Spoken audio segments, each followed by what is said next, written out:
Hello everyone, welcome to my channel tips on mathematics. So real analysis के previous year question में आज हम discussion करने वाले हैं दिसंबर 2015 पार्ट सी के क्वेश्चंस। ठीक है, और मैं आपको बता देना चाहता हूं कि इसके प्रीवियस में मैंने जो है जून 2015 पार्ट ए और पार्ट बी ऑलरेडी सॉल्व करवा दिया है एंड दिसंबर 2015 पार्ट बी का क्वेश्चन सॉल्व मैंने करवा दिया है। तो अभी जो है आज इस वीडियो में हम पार्ट सी का क्वेश्चन देखेंगे जो कि दिसंबर 2015 में आपसे पूछा गया था। और मैं आपको बता देता हूं कि हम जो है कुछ ट्रिक्स और कुछ रिजल्ट्स के हेल्प से क्वेश्चन को सॉल्व करने की कोशिश करेंगे। ठीक है, तो चलिए स्टार्ट करते हैं। जो सबसे पहला जो क्वेश्चन है हमारा वो क्या कह रहा है कि let F is map from the R to R be a differentiable function such that जो supremum of x belongs to r f dash x है वो लेस देन जो है इनफाइनाइट है। देन हमको ये बताना है कि f जो है maps a bounded sequence to a bounded sequence, f maps a Cauchy sequence to a Cauchy sequence, f maps a convergent sequence to a convergent sequence. और फोर्थ ऑप्शन दिया है कि f इज़ यूनिफॉर्मली कंटिन्यूस है।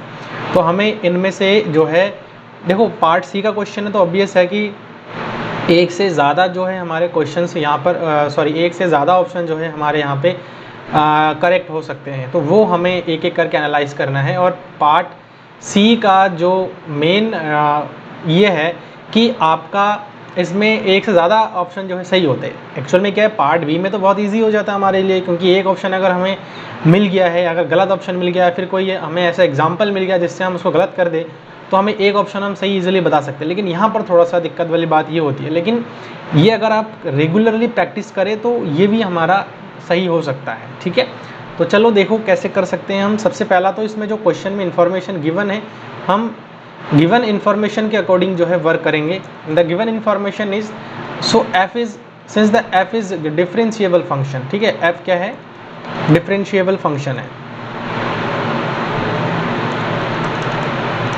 ये चीज़ दिया हुआ है and then साथ में हमसे ये बोला गया है कि जो सुप्रीमम है, supremum x belongs to real number. ठीक है, किसका, ये जो डेरिवेटिव है f ऑफ x का वो लेस देन इनफाइनाइट है। ठीक है, इसका मतलब क्या हुआ, इसका मतलब हमें ये बता रहा है कि लेस देन इनफाइनाइट का मतलब क्या है कि कोई ना कोई एक वैल्यू, बाउंडेड वैल्यू, कोई ना कोई एक बाउंडेड वैल्यू ज़रूर होगा। तो हम ये चीज़ मान के चलेंगे the given derivative is bounded, है ना। ये जो हमारे पास कंडीशन दिया हुआ है, इस कंडीशन से ये पता लग रहा है कि जो डेरिवेटिव है वो हमारा कैसा है, बाउंडेड है। समझ आ गया ना। सुप्रीमम वैल्यू को हम उसको मान लेंगे। देखो यहाँ पर हम इसको कर लेते हैं। Since the given derivative is bounded, यहाँ पर लिख देता हूँ since the given derivative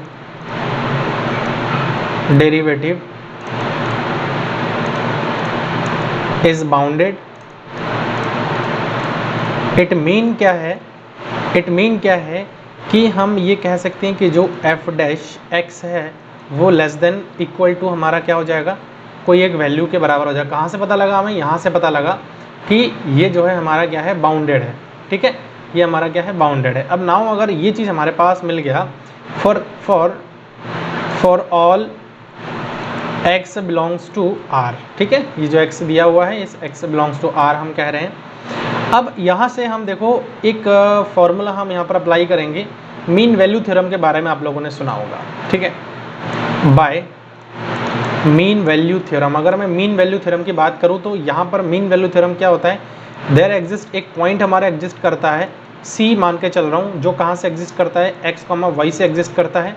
such that हम ये कह सकते हैं, सच दैट फॉर अगर x छोटा है y से तो उस कंडीशन में हम एफ डैश सी जो निकालते हैं, एफ डैश सी है ना यहाँ पर, तो एफ डैश सी जो हम यहाँ पर निकालते हैं वो हमारा होता है F of Y minus F of X divide by Y minus X हो जाता है। ठीक है, तो अगर मैं इसको और थोड़ा सॉल्व करूँ तो यहाँ से देखो हम क्या लिख सकते हैं, F of Y minus F of X is equal to Y F of F dash C मैं यहाँ पर लिख देता हूँ एंड मल्टीप्लाई में मैं क्या लिख देता हूँ, वाई माइनस एक्स। अगर मैं यहाँ पर दोनों साइड में डेरिवेटिव यहाँ पर मॉडुलस फंक्शन कंज्यूम कर लूँ, अज्यूम कर लूँ, तो यहाँ पर मैं इसको ऐसे लिख सकता हूँ modulus of F of Y minus F of X is equal to modulus of F dash X, है ना, and modulus of Y minus X. ठीक है, हम इस प्रकार से जो है इसको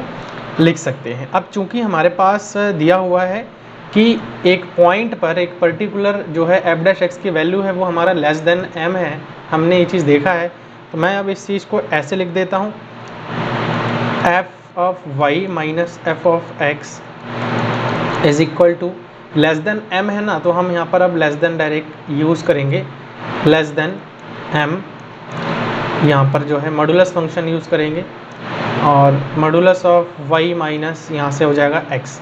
अच्छा, अगर मैं इस चीज़ को देखूँ तो ये हमारा क्या बना है, जनरली ये बना क्या है, ये जो है हमारा, अब मैं एक फार्मूला आपको बता रखा है, F of Y minus F of X जो है डिवाइड बाय, मैं इसको ऐसे लिख सकता हूँ, डिवाइड बाय मैं इसको ऐसे लिख सकता हूँ, उसको सही से चलो थोड़ा सा,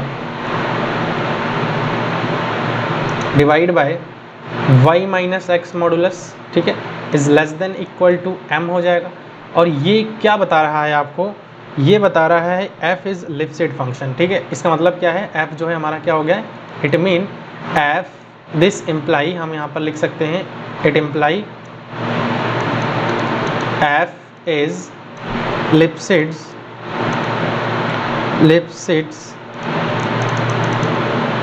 फंक्शन। ठीक है, f क्या है, एक लिपसिड्स फंक्शन है।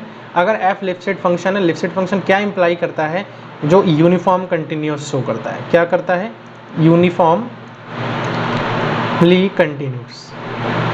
कॉन्टिन्यूस। ठीक है, ये चीज़ जो है बताता है। तो अब देखो, f अगर लिपसिड फंक्शन है, अगर ये कंडीशन मैंने सेटिस्फाई कर दिया, तो इस कंडीशन को सेटिस्फाई करवाने के बाद तो यही चीज़ शो हो रहा है ना कि f जो है हमारा क्या है, लिपसिड फंक्शन है। ठीक है, f लिपसिड फंक्शन है, अगर f लिपसिड फंक्शन है इसका मतलब f यूनिफॉर्मली कंटिन्यूस ज़रूर होगा। अच्छा, f अगर यूनिफॉर्मली कंटिन्यूस है, एक चीज़ और दिया गया है कि सिंस बाउंडेड डेरिवेटिव जो है वो हमारा क्या बताता है, बाउंडेड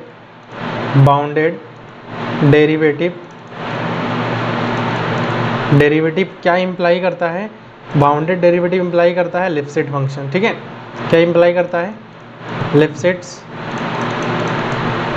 लिपसिड ये इम्प्लाई करता है। एंड इससे क्या मिलेगा हमें कि जो लिपसिड है, ठीक है, जो लिपसिड है वो हमारा यूनिफॉर्मली कंटिन्यूस हो जाता है। ठीक है, तो यहाँ से हम अगर ऑप्शन को देखें तो यहाँ से देखो f जो है, एक तो हमारे पास क्या आ गया कि यूनिफॉर्मली कंटिन्यूस हो गया, ये करेक्ट हो गया वाला है कि नहीं, f maps a bounded sequence to a bounded sequence, उसके बाद f maps a Cauchy sequence to a Cauchy sequence, f map a convergent sequence to a convergent sequence. ठीक है, तो क्या ये ऑप्शन हमारे सही है, तो इनको एनालाइज करने के लिए हम क्या करते हैं, एक फंक्शन यहाँ पर एज्यूम कर लेते हैं। देखो वैसे तो हमारा ये इस ऑप्शन से ना ये सारे ऑप्शन हमारे सही हो गए वैसे तो देखा जाए तो। ठीक है, क्योंकि f map a convergent sequence to convergent sequence, ये भी करेक्ट हो जाता है, ये भी करेक्ट हो, ये भी सब करेक्ट हो जाता है। लेकिन मैं आपको कुछ वैसे एग्जांपल से कोशिश करता हूँ कि आपको मैं बताऊँ और आपको समझ में आए। ठीक है, तो एक हमने यहाँ पर जो है एक सीक्वेंस एज्यूम करता हूँ मैं, लेट xn एक सीक्वेंस है। ठीक है, इज़ अ कॉचे सीक्वेंस, हम ये मान के चल रहे हैं, इज़ अ कॉचे सीक्वेंस, ये मान के चल रहा हूँ मैं कि एक कॉचे सीक्वेंस किस में है, इन आर रियल नंबर्स में। ठीक है, इट इम्प्लाई फॉर एवरी जो एप्सिलॉन है, पॉजिटिव एप्सिलॉन के लिए एक n ऐसा एग्जिस्ट करेगा। ठीक है, एक n एग्जिस्ट कर जाएगा, कहाँ से, नेचुरल नंबर में से, जिसके लिए, है ना, जिसके लिए क्या हम लिख सकते हैं, modulus of xn minus xm is less then क्या हो जाएगा, एप्सिलॉन बाई, यहाँ पर मैं इसको लिख सकता हूँ एप्सिलॉन बाई, यहाँ पर मैं l लिख सकता हूँ। ठीक है, अब ये l क्या है, ये हमारा जो है मैंने कोई भी एक कांस्टेंट ले लिया है, लिपसिड कांस्टेंट भी आप इसको कह सकते हो क्योंकि लिपसिड फंक्शन है, तो हमने पहले ही प्रूफ किया है, तो लिपसिड कांस्टेंट हम इसको हम ऐसे मान सकते हैं। ठीक है, अब चूंकि बाय लिपसिड कांस्टेंट से हम ये चीज़ पता कर सकते हैं ना क्या होता है, सिंस बाय लिपसिड्स कंडीशन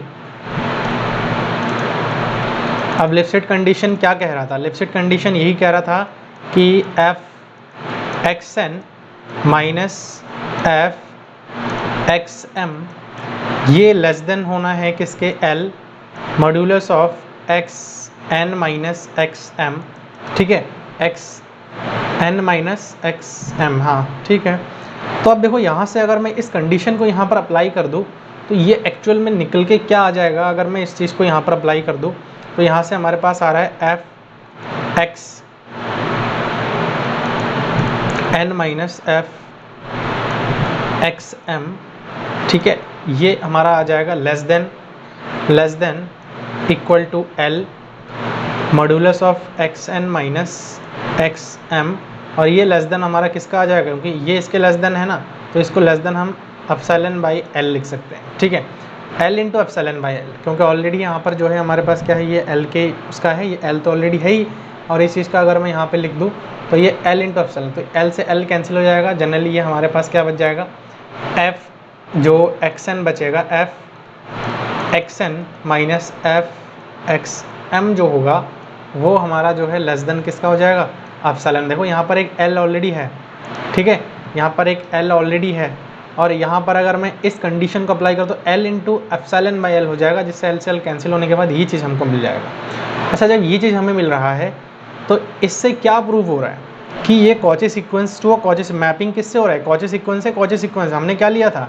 एक कॉची सीक्वेंस लिया था, लेकिन हम जो फंक्शन पे ऊपर जब अप्लाई कर रहे हैं तो फंक्शन का वैल्यू आउटपुट भी हमें कॉची सीक्वेंस में ही दे रहा है। तो इसका मतलब क्या हो जाएगा? एफ जो है एफ एक्स एन जो है is Cauchy sequence, Cauchy sequence, ठीक है। अगर ये कॉची सीक्वेंस है इसका मतलब दूसरा जो ऑप्शन है वो भी हमारा क्या हो जाएगा? करेक्ट हो जाएगा। चलिए देख लेते हैं दूसरा ऑप्शन हमें क्या मिला था, F maps to a Cauchy sequence to a Cauchy sequence, ठीक है। तो यहाँ से दूसरे को भी मैं करेक्ट कर सकता हूँ। तो जब दूसरा करेक्ट हो गया, आप देखो कन्वर्जेंट वाला कंडीशन यहाँ पर हमारे पास दिया गया है, in R a sequence is convergent if it is a Cauchy sequence. तो इससे जो है अब आपको ये रिजल्ट तो पता ही होगा, इन आर a sequence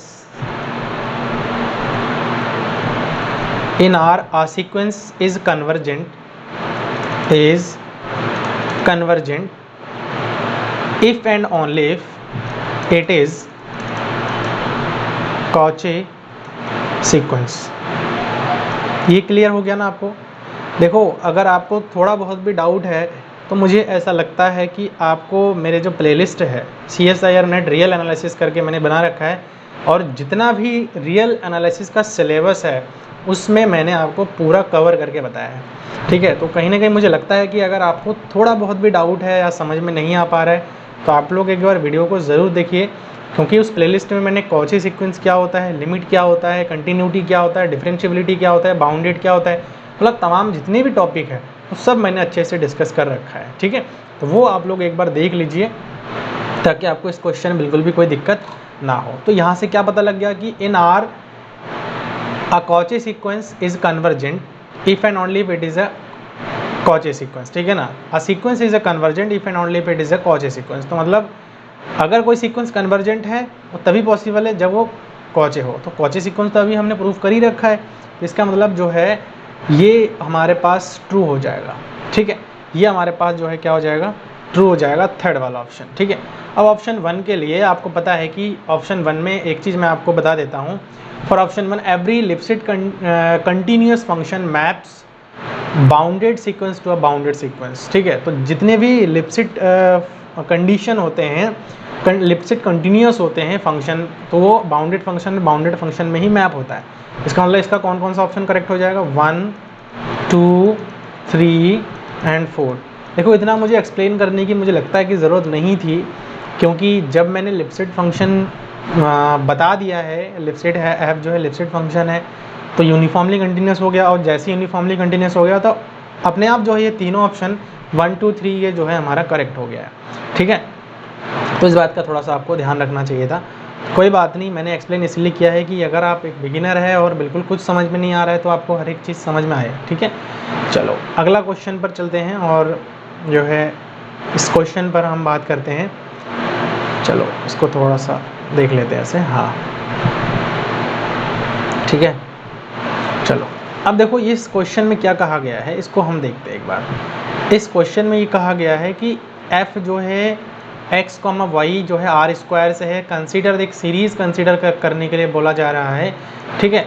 अब इस सीरीज़ में ये चीज़ दिया हुआ है, limit n tends to infinite summation of l k is equal to 0 to n k square x to the power k y to the power l divide by factorial l, ठीक है, factorial l है। Then the series converges for x, y, जिसमें जो है converge है वो हमको बताना है।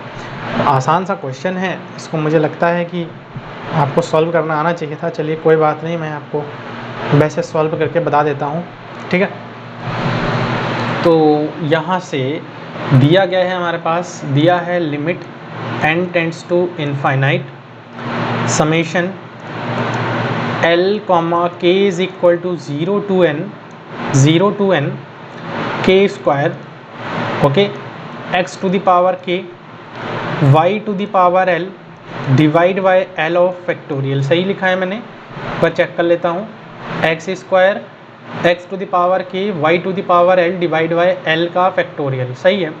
अब ना मैं क्या करता हूँ, इसको थोड़ा अलग अलग कर लेता हूँ, ठीक है। अलग अलग करने का मतलब सेंस आप समझ रहे होंगे कि मैं इसको जो है समेशन को डिफरेंट एक k है और एक l है ना, तो मैं l और k को अलग अलग कर लेता हूँ। सिंपल सा बात है ये कि l और k को मुझे अलग अलग करना है। तो सबसे पहले आप किसी को भी लिख लो, चलो k is equal to 0 to n है, या फिर हम यहाँ पर अब क्या करेंगे 0 to infinite x to the power k और k स्क्वायर, ठीक है। इन दोनों को एक साथ लिख लेता हूँ और साथ में k is equal to l is k summation of l is equal to 0 to यहाँ पर इनफाइनाइट कर देता हूँ and y to the power l divide by factorial of l। मैं ये दो कंडीशन को एक साथ लिख दे रहा हूँ अलग अलग करके, ठीक है। It is the type of the power series. किस टाइप का है, पावर सीरीज टाइप का दिख रहा है ना आपको, k का स्क्वायर है और x की पावर k है, मैंने आपको बता रखा था ना, ये पावर सीरीज टाइप का है, ठीक है। तो अगर पावर सीरीज़ है तो इस पावर सीरीज़ को हम कैसे सॉल्व कर सकते हैं, देखो पावर सीरीज़ को कैसे सॉल्व कर सकते हैं, 1 अपॉन के आर के लिए हम सॉल्व करते हैं, ठीक है। रेडियस ऑफ कन्वर्जेंस निकालते हैं 1 अपॉन आर, ठीक है, इज इक्वल टू क्या होता है, limit n tends to infinite, limit n tends to infinite a n to the power 1 upon n होता है, ठीक है, विच इज़ इक्वल टू हम ये लिख सकते हैं limit n tends to infinite, हम इसको ऐसे भी लिख सकते हैं a n plus 1 upon a n हो सकता है, ठीक है। अब अगर मैं 1 अपॉन, दो चीज़ें हैं ना इसमें, दो चीज़ें हैं, एक तो हमारा r1 है, ठीक है, r1 है और एक r2 टाइप का मिल जाएगा हमें। तो मैं इसको क्या करता हूँ, इसको मैं क्या करता हूँ अलग अलग लिख लेता हूँ, ठीक है। तो यहाँ पर r1 पहले निकालता हूँ मैं, r1 के लिए limit n tends to infinite, सबसे पहला वाले के लिए हम इसको मान लेते हैं। देखो a n प्लस 1 क्या हो जाएगा, x यहाँ पर हो जाएगा हमारे पास k है ना, तो x की पावर n ही तो हमारे पास a n है, तो k का स्क्वायर है, तो मतलब यहाँ पर हमारे पास क्या हो जाएगा k प्लस 1 का square divide by k plus 1, ठीक है, समझ आ गया, सॉरी यहाँ पर k स्क्वायर आ जाएगा सिंपल, ठीक है ना, k स्क्वायर आ जाएगा। अब मैं इस k स्क्वायर को अगर सॉल्व करूँ तो limit n tends to infinite k square plus 1 और 2k ना, 2k प्लस 1 हो जाएगा डिवाइड बाई हो जाएगा k स्क्वायर। अच्छा अगर मैं इसको सॉल्व करूँगा तो इसका जो लिमिट है वो किस पे जाएगा, 1 के इक्वल जाएगा, ठीक है। अब 1 अपॉन आर जो है, r1 की वैल्यू क्या आ गई, 1 आ गई, इट मीन r1 की वैल्यू हमारे पास कितना आ गया, 1 आ गया। तो रेडियस ऑफ कन्वर्जेंस, अब इंटरवल ऑफ कन्वर्जेंस की अगर मैं बात करूँ, इंटरवल ऑफ कन्वर्जेंस क्या निकल गया, IOC इंटरवल ऑफ कन्वर्जेंस जो हमारे पास आया है -1 से 1, ये सब मैंने आपको बता रखा है, ठीक है। पावर सीरीज़ वगैरह कैसे सॉल्व करना होता है वो भी आपको मैंने बता रखा है। वीडियो आप लोग देखना चाहते हैं तो देख लीजिए, power series tips on mathematics करके सॉल्व जो है आप सर्च कर सकते हैं, तो आपको वीडियोस मिल जाएंगे। तो आगे बढ़ते हैं, एक तो हमारे पास ये मिला है, ठीक है,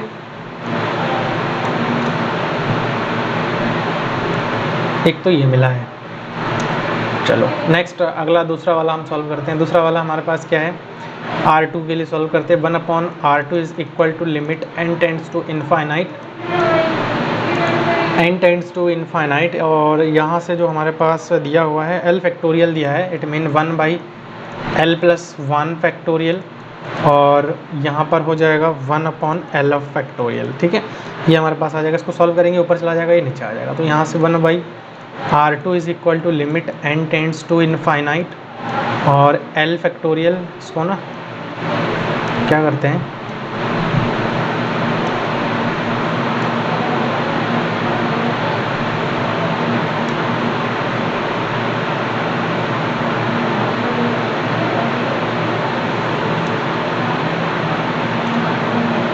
चलो इसको हम मिटा ही लेते, कोई दिक्कत नहीं है, क्योंकि थोड़ा सा यहाँ पर गैदरिंग हो रहा था ये ना, तो इसीलिए मैं सोच रहा था कि चलो कोई नहीं, अब इसको यहाँ से कर देते हैं।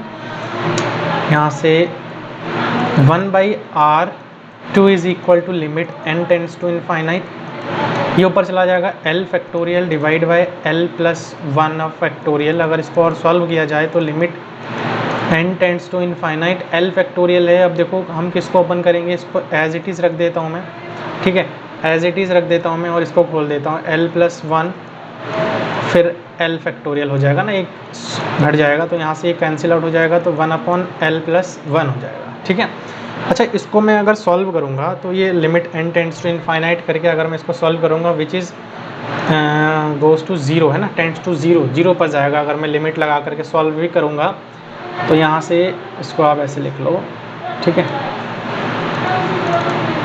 Limit n tends to infinite. ठीक है, इस पर हम अगर लिमिट लगाएं तो 0। अब देखो ये चूँकि ये जो है हमारे पास 1/r2 क्या आ रहा है, 0 आ रहा है, इसका मतलब अगर मैं r2 को ज्ञात करूँ तो यहाँ से इनफाइनाइट आ जाएगा। ठीक है, तो रेडियस ऑफ कन्वर्जेंस हमारे पास इनफाइनाइट आ गया, और उसके बाद जो है इंटरवल ऑफ कन्वर्जेंस IOC की अगर मैं बात करूँ तो वो -इनफाइनाइट टू +इनफाइनाइट आ जाएगा। अब चूँकि दोनों जो कंडीशन है वो हमारा मल्टीप्लाई में था ना, क्योंकि मल्टीप्लाई में था तो उसी को ही तो हमने जो है कन्वर्ट करा था ना, तो जब भी ऐसा आए हमारे पास तो उस कंडीशन में हमें क्या करना है, इन दोनों को भी क्या कर देना है, मल्टीप्लाई कर देना। तो चलो इन दोनों को मल्टीप्लाई कर देते हैं, तो एक तो इनफाइनाइट और +इनफाइनाइट आ रहा है, और एक -1 और 1 आ रहा है। तो हम अगर देखें तो यहाँ से इंटरवल हमारे पास -1 आ रहा है, इंटू -इनफाइनाइट से +इनफाइनाइट आ रहा है। अब देखते हैं इसमें से कौन सा ऑप्शन हमारा जो है करेक्ट है। ठीक है, कौन सा ऑप्शन जो है यहाँ से हमारा करेक्ट है। देखो -1 से 1 इंटू 0 इसमें है ना, 0 इसमें आ रहा है, इसका मतलब 1 तो यहाँ से हमारा जो है करेक्ट हो जाएगा। देखो r इंटू 1,1 नहीं, गलत हो जाएगा ना, ये 1,1 इंटू 1,1, तो 1,-1,1 इसके अंदर भी तो है, तो इसका मतलब थर्ड भी जो है यहाँ से क्या हो जाएगा, करेक्ट हो जाएगा। r भी हमारे पास नहीं है, तो ये भी हमारा क्या हो जाएगा, गलत हो जाएगा। ठीक है, तो 1 एंड 2 जो है हमारा 1 एंड 3 जो है यहाँ से क्या हो जाएगा, हमारा करेक्ट हो जाएगा। ठीक है, तो ये दूसरा क्वेश्चन भी इस प्रकार से हमारा सॉल्व हो जाता है। चलिए अगले क्वेश्चन पर चलते हैं, और अगला जो क्वेश्चन है वो देखो यहाँ पर, ये भी बढ़िया क्वेश्चन है, इसको भी करते हैं। तो यहाँ से देखो दिया हुआ है कि r से r² से r² में एक फंक्शन है, और जो है गिवन बाय द फार्मूला हमारे पास दिया हुआ है। चलो इसको कर ही लेते हैं।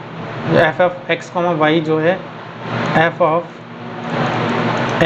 y) इज इक्वल टू क्या दिया हुआ है, 3x + 2y + y² plus modulus of x, y, 2x + 3y + x² plus modulus of x, y।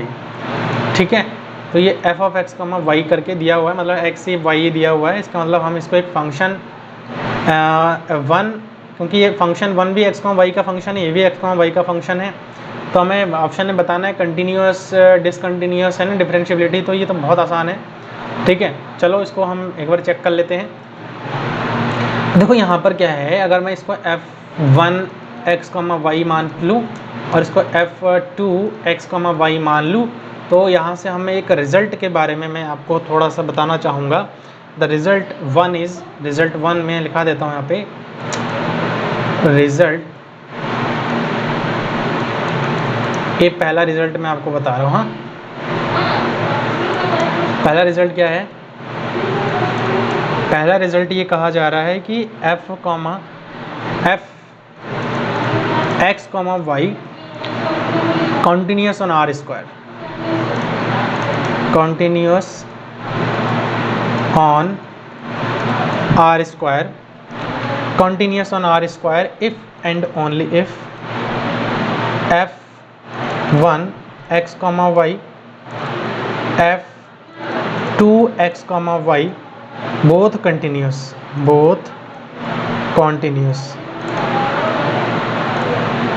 ठीक है, ऑन आर स्क्वायर।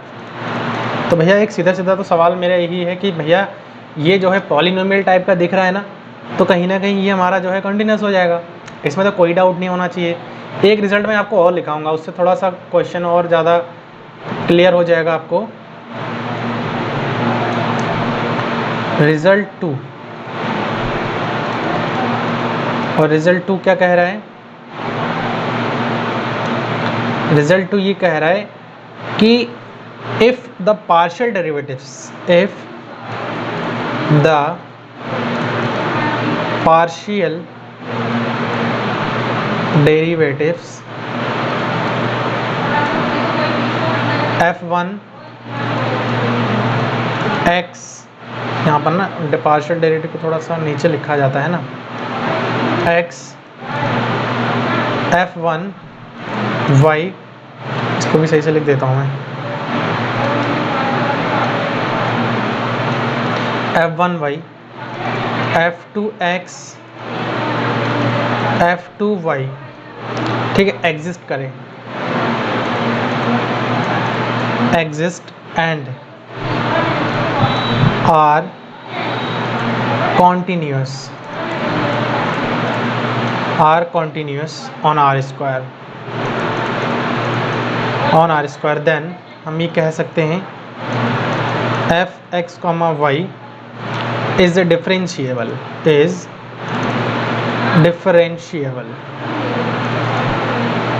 ठीक है।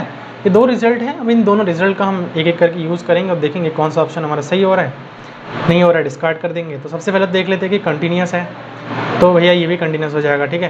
देखो X comma Y continuous on R square if and only if f1 X comma Y और f2 X comma Y दोनों continuous हो जाए। तो क्या ऐसा कोई ऑप्शन हमारे पास दिया हुआ है? क्या ऐसा कोई ऑप्शन हमारे पास दिया हुआ है? दोनों देखो हमारा पॉलिनोमियल है, सीधा सीधा हिसाब है। अब देखो यहाँ पर बहुत ज़्यादा करने की ज़रूरत नहीं है, तो ये भी पॉलिनोमियल है, ये भी पॉलिनोमियल है एक्स और वाई में। तो जब ये दोनों पॉलिनोमियल है, अब ये दोनों कंटिन्यूस होंगे। अगर ये दोनों कंटिन्यूस है तो एफ एक्स कॉमा वाई भी हमारा क्या हो जाएगा? कंटिन्यूस हो जाएगा। लेकिन यहाँ पर तो डायरेक्ट इन्होंने ये बता रखा है कि एफ इज़ डिसकंटिन्यूस एट 0,0, इसका मतलब तो ये हमारा क्या हो जाएगा? गलत हो जाएगा, क्योंकि एवरी पॉइंट पर जो है वो क्या हो जाता है? कंटिन्यूस हो जाता है, ठीक है। Function is continuous at 0,0 but not differentiable, इस पर हमें चेक करनी पड़ेगी। एफ इज़ डिफरेंशिएबल चेक करनी पड़ेगी, एफ इज़ डिफरेंशिएबल ये भी हमको क्या करनी पड़ेगी? चेक करनी पड़ेगी, ठीक है।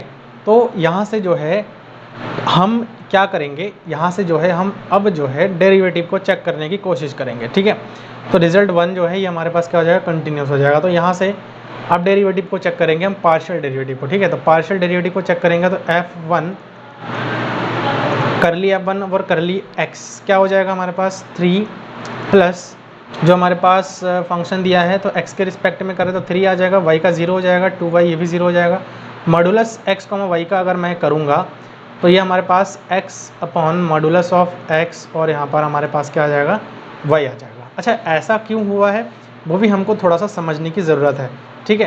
क्योंकि देखो अगर फंक्शन आपको मैं दिखाऊं तो फंक्शन हमारे पास ये है, अगर मैं इसको x के रिस्पेक्ट में करूं तो x का तो 3 हो जाएगा, ये 0 हो जाएगा, ये 0 हो जाएगा, और मॉडुलस ऑफ x, y है। तो देखो पार्शियली डेरिवेटिव अगर मैं करूँ तो यहाँ पर एक चेन रूल अप्लाई कर रहे हैं हम, ठीक है। मैं इसको ऐसे ही आपको बता दे रहा हूँ,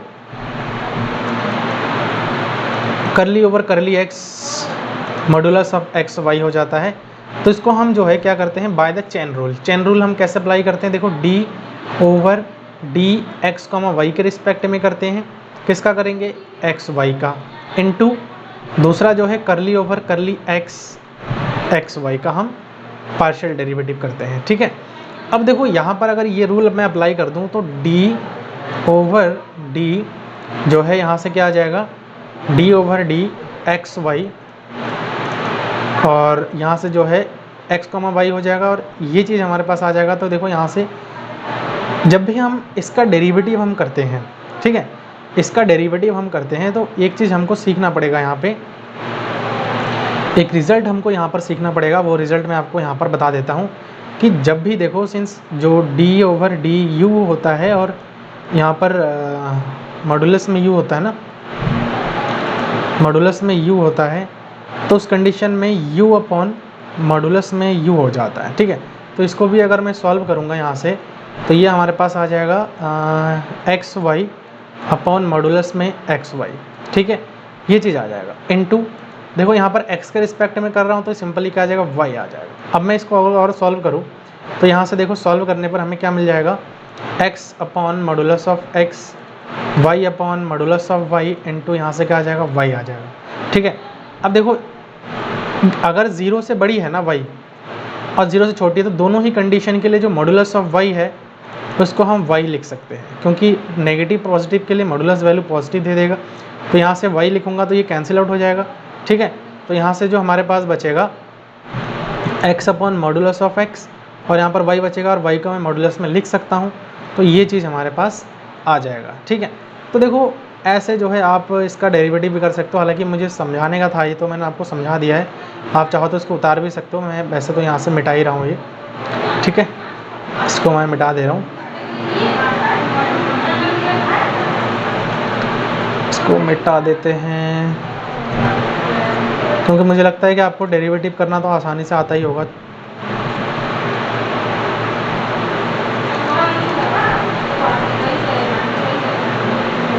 एक चेन रूल है ये। ठीक है, तो चेन रूल आप कह सकते हो, चेन रूल की हेल्प से हम इसको सॉल्व कर सकते हैं।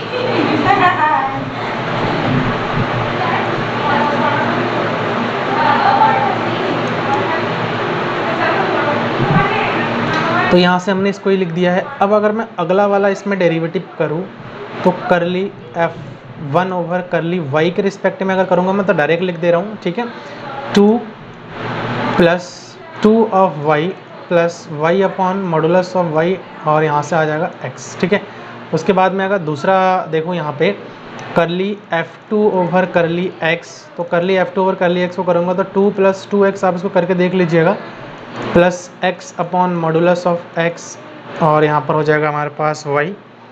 और यहाँ से अगला आ जाएगा curly f2 over curly y is equal to, यहाँ से हमें मिल जाएगा 3 plus y upon modulus of y और यहाँ से हमारे पास ये आ जाएगा। ठीक है, अब आप लोग एक चीज़ नोटिस कर रहे होंगे कि at x is equal to 0,0, at 0,0। ठीक है,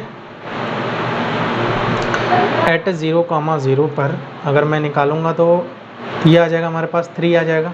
ठीक है, ये 3 आ जाएगा, ये हमारे पास f2 है ना, ये 2 आ जाएगा क्योंकि बाकी सब 0 ही हो जाएंगे, 3 2 हो जाएगा। चलो इसको मैं ऐसे लिख देता हूँ यहाँ पे, करली f1 ओवर करली x is equal to 3।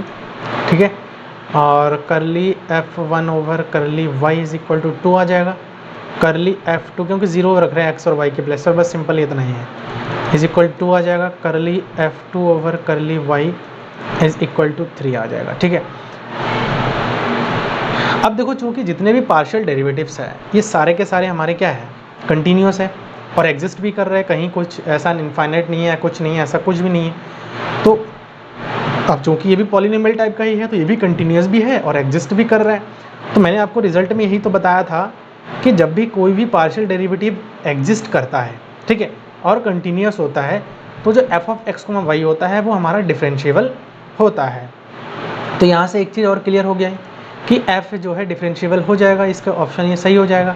Not differentiable दिया हुआ है मतलब ये हमारा इनकरेक्ट हो जाएगा।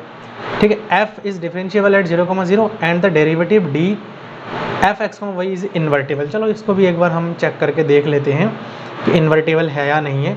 ठीक है, थर्ड वाला तो हमारा यहाँ से हो गया करेक्ट। तो यहाँ से इन्वर्टेबल के लिए चेक करेंगे। इन्वर्टेबल के लिए आपको पता ही है, इन्वर्टेबल के लिए हमें यहाँ पर क्या करेंगे, डी एफ 0,0 हम यहाँ पर निकालेंगे। ठीक है, तो इससे हम क्या करेंगे, एक मैट्रिक्स हम बनाएंगे और जैकोबियन मैट्रिक्स कह सकते हैं हम इसको। तो यहाँ से जो है क्या आ जाएगा, ये 3 2 2 और यहाँ से आ जाएगा हमारे पास 3। ठीक है, 3 2 2 और यहाँ से हमारे पास आ जाएगा 3। तो इसको अगर मैं डिटर्मिनेंट के फॉर्म में निकालूंगा, ठीक है, इसको अगर मैं डिटर्मिनेंट निकालता हूँ तो determinant of D F of 0,0 is equal to determinant of 3 2 2 3, तो यहाँ से क्या आ जाएगा 9 minus 4 that is equal to 5 does not equal to 0।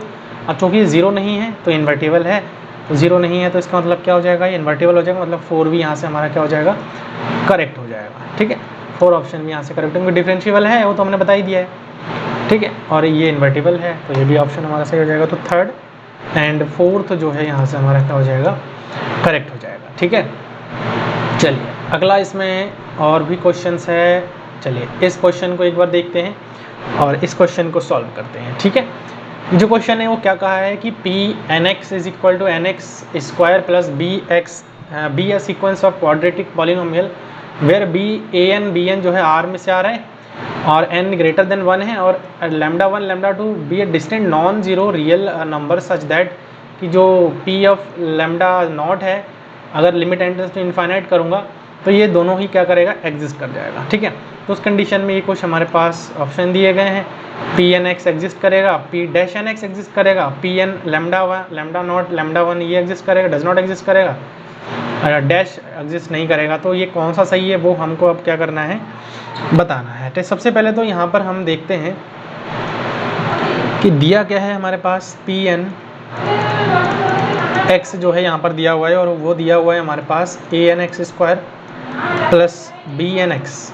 ठीक है, प्लस बी एन एक्स दिया है। अब हम क्या करते हैं, लेट ए एन को भी 0 ले लेते हैं क्योंकि इसके बारे में वैसा कुछ कहा तो नहीं है। जब इसके बारे में ऐसा कुछ नहीं कहा है तो हम यहाँ पर चेक कर लेते हैं ए एन 0, और अगर बी एन को भी हम यहाँ पर 0 रख देते हैं तो जो पी एन एक्स है, ठीक है, वो क्या हो जाएगा, तो पी एन एक्स जो है 0 हो जाएगा। इट इम्प्लाई अगर मैं पी डैश एन एक्स करता हूँ वो भी हमारा क्या आ जाएगा, 0 आ जाएगा। अब जब भी 0 है इसका मतलब लिमिट अगर मैं करता हूँ यहाँ पे limit n tends to infinite P N x, ये भी हमारा 0 ही आएगा, है ना।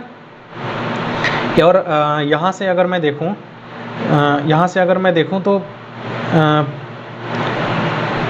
इसको एक बार देख लेते हैं। पी एन ऑप्शन में क्या दिया हुआ है, पी एन, अच्छा p N lambda not plus lambda 1/2 does not exist कह रहा है। ठीक है, तो ये दोनों देखो यहाँ से अगर मैं करूँ तो ये भी एग्जिस्ट कर जाएगा। उसके बाद limit n tends to infinite P N dash x की अगर मैं बात करूँ, ये भी दोनों ही एग्जिस्ट कर रहा है। ठीक है, ये भी हमारा क्या कर रहा है, एग्जिस्ट कर रहा है। ठीक है, ये भी एग्जिस्ट कर गया। तो मतलब 1 और 2 जो है ये दोनों हमारे क्या हो जाएंगे, ये दोनों ही हमारे क्या हो जाएंगे भैया, करेक्ट हो जाएंगे, है ना। दोनों ही हमारे यहाँ से क्या हो जाएंगे, करेक्ट हो गए। उसके बाद हम इन दोनों का देख लेते हैं एक बार। ठीक है, इन दोनों का एक बार देख लेते हैं। तो यहाँ से देखो क्या आ जाएगा, अगर मैं limit n tends to infinite P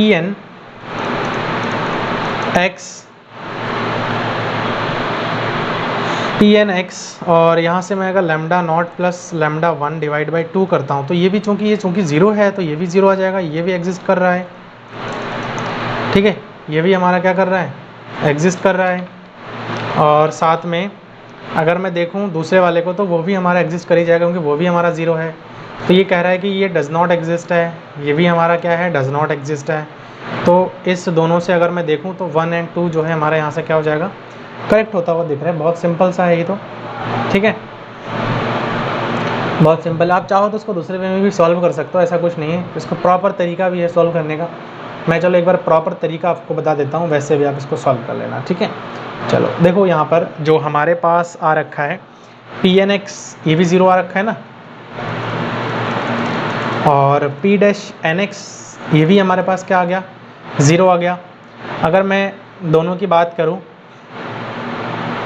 तो वहाँ से तो इनकरेक्ट हो जाएगा ना। यहाँ से देखो limit n tends to infinite की अगर मैं बात करूं पी एन एक्स और यहाँ से जो है लैम्डा नॉट प्लस लैम्डा 1/2 अगर मैं करूँ तो ये 0 आ रहा है। इसका लिमिट करूँगी ये 0 से तो ये तो 0 आ गया, मतलब ये तो एग्जिस्ट कर ही गया है ना, ये तो एग्जिस्ट कर ही गया है।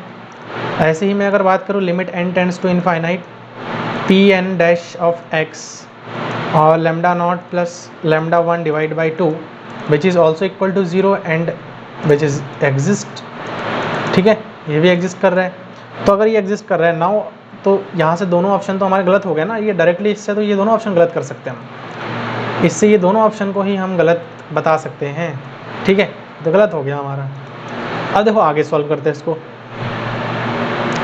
आगे कैसे सॉल्व करेंगे, नाउ हम ये मान के चल रहे हैं कि जो पी एन लैम्डा नॉट है वो हमारे पास क्या हो जाएगा, क्योंकि इक्वेशन हमारे पास दिया हुआ है, तो उस अकॉर्डिंग अगर A N lambda not square plus B N lambda not हो जाएगा, ठीक है। अब सिंस ये एग्जिस्ट कर रहा है ना भैया, ये एग्जिस्ट कर रहा है, तो limit n tends to infinite P N lambda not, ये क्या है, एग्जिस्ट कर रहा है। जब ये एग्जिस्ट कर रहा है तो ज़रूरी है कि कोई ना कोई फाइनाइट वैल्यू की तरफ जरूर जाएगा। इसका मतलब देयरफॉर हम ये लिख सकते हैं limit n tends to infinite, और ये दिया हुआ है ना क्वेश्चन में, तो इसी से ही हम कर रहे हैं, ठीक है। ये दोनों चीज़ें हमारे पास दिया हुआ है, ये दोनों क्या कर रहे हैं, एग्जिस्ट कर रहे हैं। तो दोनों जो एग्जिस्ट कर रहा है तो अगर कहीं ना कहीं फाइनाइट लिमिट पर जरूर जाएगा ये। तो जब भी एग्जिस्ट कर रहा है तो फाइनाइट लिमिट की अगर मैं देखूँ तो यहाँ से हमारे पास आ जाएगा पी एन, क्या आ जाएगा ये, A N lambda not square plus B N lambda not, जो है ये हम ये कह रहे हैं कि कैपिटल ए नॉट की तरफ जा रहा है, कोई एक फाइनाइट वैल्यू है, ठीक है। सिमिलरली अगर मैं दूसरे वाले के लिए देखूं, similarly limit n tends to infinite dashed की अगर मैं बात करूं, अगर लैम्डा 1 की अगर मैं बात करूं तो पी एन लैम्डा 1, तो यहाँ से हमारे पास आ जाएगा A N lambda 1 square plus B N lambda 1, that is tends to A1। मैं मान के चल रहा हूँ दोनों एग्जिस्ट कर रहा है, तो ये भी हमारे पास जो है क्या आ जाएगा, ये आ जाएगा, ठीक है। अब देखो अगर मैं इसको मैट्रिक्स के फॉर्म में अगर मैं सॉल्व करना चाहूँ, मैट्रिक्स के फॉर्म में अगर मैं सॉल्व करना चाहूँ तो क्या हो जाएगा भैया, पहला वाला हमारा लैम्डा नॉट का स्क्वायर है ना, फिर हमारा जो है लैम्डा नॉट है, फिर लैम्डा नॉट है, फिर लैम्डा 1 का स्क्वायर है, एंड देन लैम्डा 1 है, ठीक है। एंड दूसरा हमारे पास ए बी, और किस पर जा रहा है value, A not a one पर जा रहा है, तो ए नॉट ए वन मैं इसको ऐसे लिख सकता हूँ। जब ये ऐसे लिख सकता हूँ तो ये चीज़ हमारा तो नॉन जीरो है ना, तो since this does not equal to zero, अगर ये नॉन जीरो है इसका मतलब हम ये कह सकते हैं कि जो ए एन है वो ए की तरफ जा रहा है और बी एन जो है वो बी की तरफ जा रहा है, ठीक है। अब चूँकि देखो अगर ये ए एन ए की तरफ जा रहा है, बी एन बी की तरफ जा रहा है, तो ये चीज़ हमारा क्या करेगा, एग्जिस्ट कर जाएगा। कैसे एग्जिस्ट कर जाएगा, limit n tends to infinite P N X की अगर मैं बात करूँ तो A X square plus B X हो जाएगा, क्योंकि ए एन और बी एन की जगह पर क्या चला गया, ये चला गया, ठीक है। अब इसको जनरल एग्जांपल लेकर भी, न्यूमेरिकल एग्जांपल से भी इसको आप सॉल्व करके देख सकते हो। तो ये चीज़ क्या कर गया, ये एग्जिस्ट कर गया है हमारा, ठीक है। दूसरा अगर मैं बात करूँ पी एन डैश, तो पी डैश एन एक्स की बात करूँ तो 2ax प्लस बी, तो ये भी हमारा क्या कर गया, एग्जिस्ट कर गया। तो ये दोनों ही अगर मैं देखूँ तो दोनों ही हमारा क्या कर गया, एग्जिस्ट कर गया। वैसे तो हमने पहले ही कलेक्ट कर दिया था, वो 0 आ रहा था, लेकिन कन्फर्मेशन के लिए हम ये चीज़ करें तो यहाँ से 1 और 2 जो है हमारा क्या हो जाएगा, करेक्ट हो जाएगा, ठीक है। नाउ आगे नेक्स्ट क्वेश्चन पर चलते हैं। अगला जो क्वेश्चन है वो यहाँ पर दिया हुआ है, चलिए इसको करते हैं।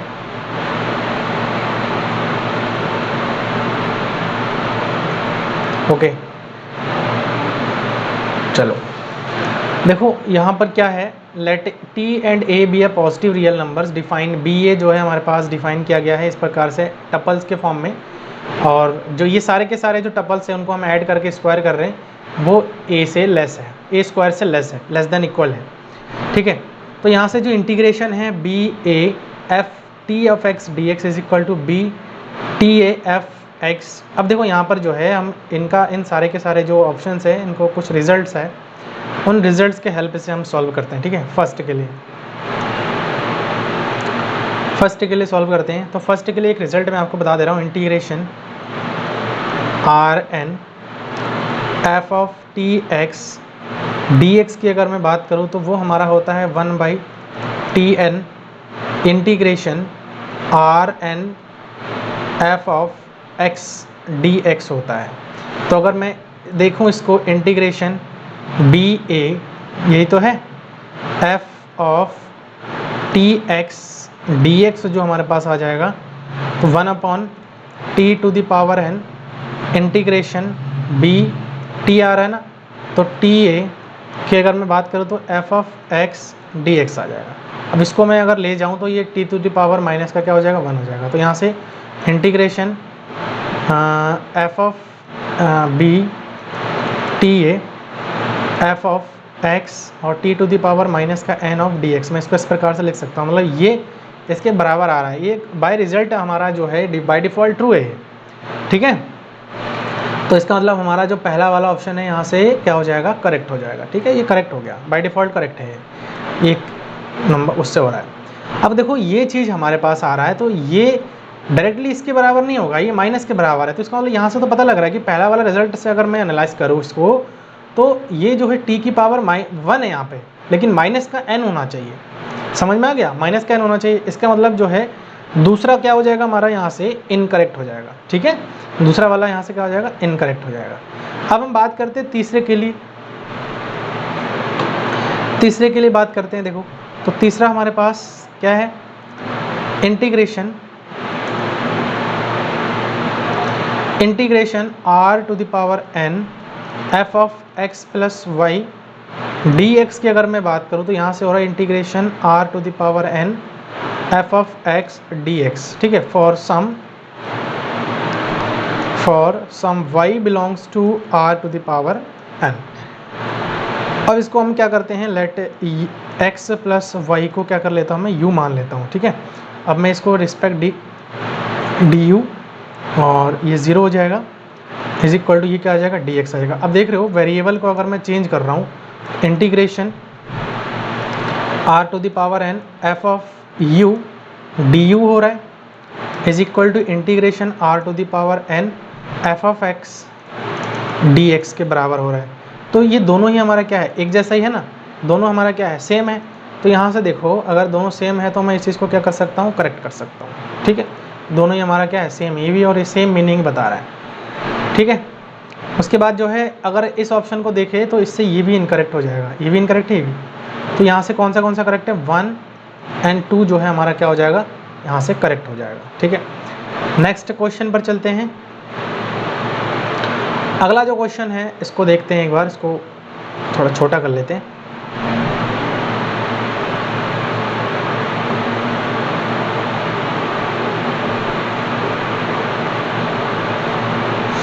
ठीक है, अब देखो यहाँ पर क्या कहा गया है कि consider all the sequence f n of real valued continuous function on 0 to infinite, identify which of the following statement are correct. तो ये कह रहा है कि एफ एन जो converges to f pointwise on 0 to infinite, then limit जो 0 से infinite f n x है डी एक्स है वो 0 to infinite f f x D x के बराबर होता है।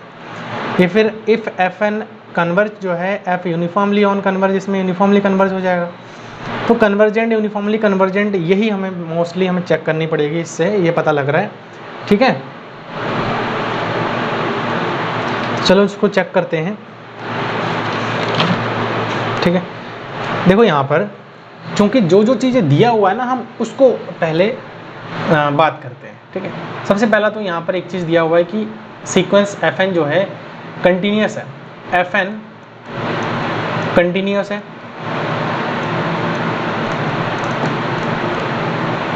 किसमें कंटिन्यूस है, 0 से इनफाइनाइट में, सेमी क्लोज इंटरवल 0 से इनफाइनाइट में कंटिन्यूस है। तो कौन सा जो है यहाँ से हमारे पास ट्रू हो जाएगा, ठीक है।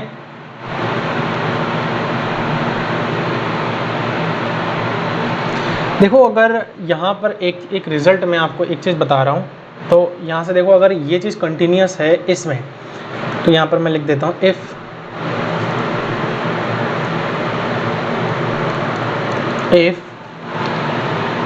Sequence f n x B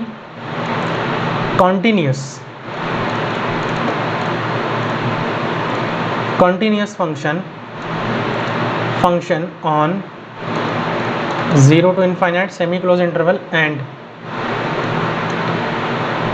fn x converges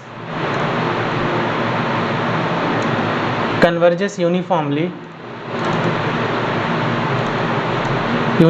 to f on 0 to infinite semi closed interval, then हम ये कह सकते हैं f इज़ ऑल्सो कॉन्टीन्यूस। ठीक है, इस बात को आपको याद रखना है, continuous on 0 to infinite semi close interval. ठीक है, तो इससे क्या पता लग रहा है कि f जो है कंटिन्यूस है। ठीक है, लेकिन यहाँ पर क्या बताया है, there exist a sequence of continuous function fn on this such that fn converges f uniformly, but ये जो है हमारा क्या कर रहा है, एग्जिस्ट नहीं कर रहा है। दूसरा हम तीसरा ऑप्शन देख लेते हैं, if fn converges to f uniformly on this interval then f is continuous on this।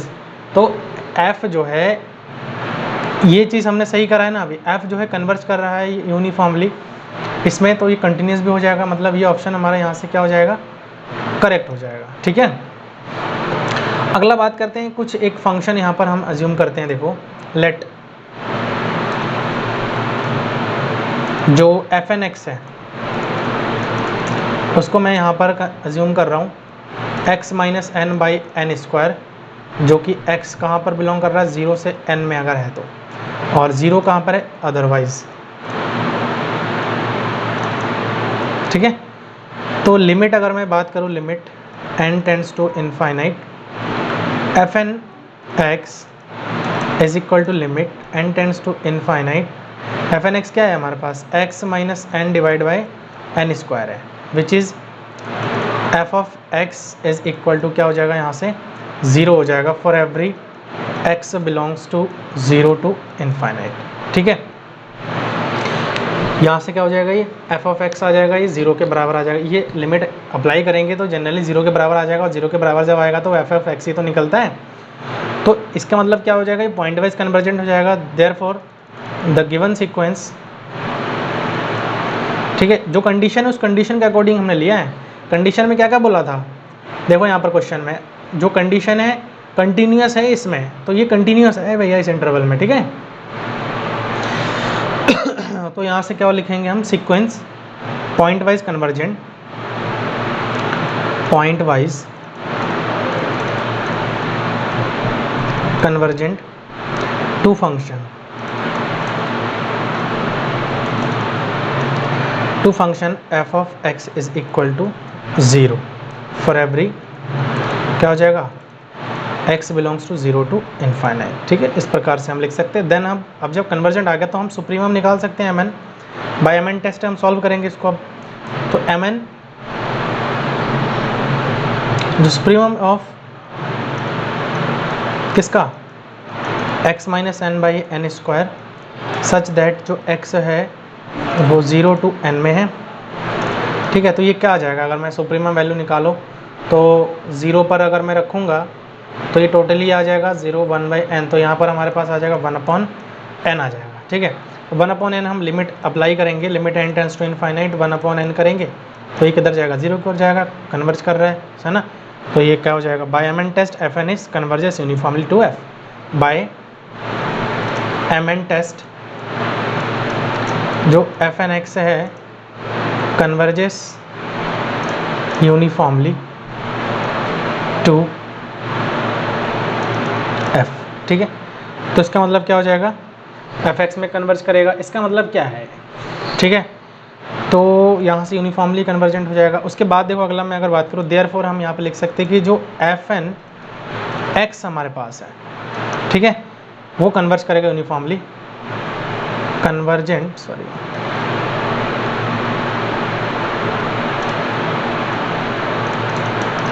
Uniformly to f of x। ठीक है, अच्छा अगर यूनिफॉर्मली कन्वर्जेंट कर रहा है तो हम यहाँ से 0 टू इनफाइनाइट अब सॉल्व कर रहे हैं, f of x dx is equal to क्या आ जाएगा, 0 आ जाएगा, and integration 0 to infinite fn x dx is equal to integration 0 to n, क्योंकि अब n पर जा रहे हैं हम, तो यहाँ से x minus N divide by N square of dx। ठीक है, ये चीज़ कैलकुलेट कर रहे हैं कहने का मतलब। ठीक है,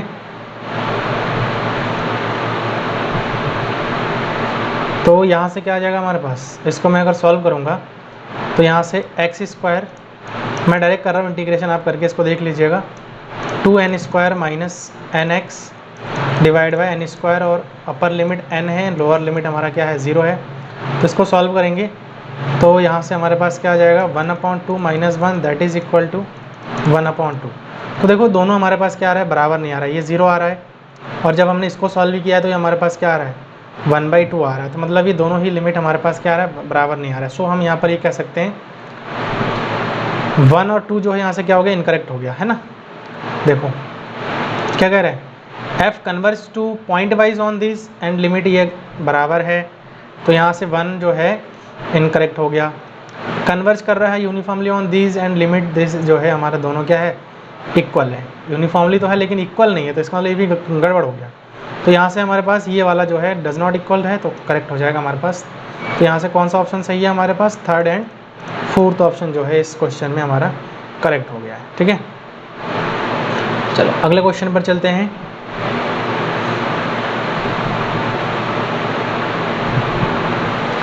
नेक्स्ट जो क्वेश्चन है ये भी काफ़ी अच्छा क्वेश्चन है, इसको सॉल्व करते चलिए। कह रहा है कि G1 और G2 दो सबसेट है R² का एंड F R² से R² में एक फंक्शन दिया हुआ है, then F inverse G1 union G2 जो है F inverse G1 union F inverse G2 है। देखो यहाँ पर बहुत आसान क्वेश्चन है, इसको मैं अगर एक एलिमेंट मान लूँ, मैं ये मान रहा हूँ, चलो यहाँ पर एक एलिमेंट मान लेता हूँ, लेट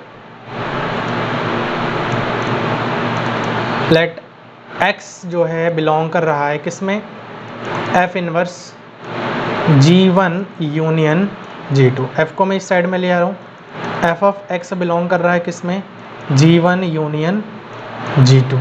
इसका मतलब क्या है, जो F ऑफ x है वो किस में बिलोंग कर रहा है, G1 में भी है, एंड जो F ऑफ x है वो किस में है, G2 में भी है। इसका मतलब x जो बिलोंग कर रहा है वो F इनवर्स G1 में भी है, एंड x जो बिलोंग कर रहा है वो F इनवर्स G2 में भी है। जब दोनों ही इन्वर्स में है तो इसका मतलब क्या है, x जो है इनके इन्वर्स यूनियन में भी है, F inverse G1 union F inverse G2। तो इसका मतलब पहला वाला यहाँ से हमारा क्या हो गया, करेक्ट हो गया।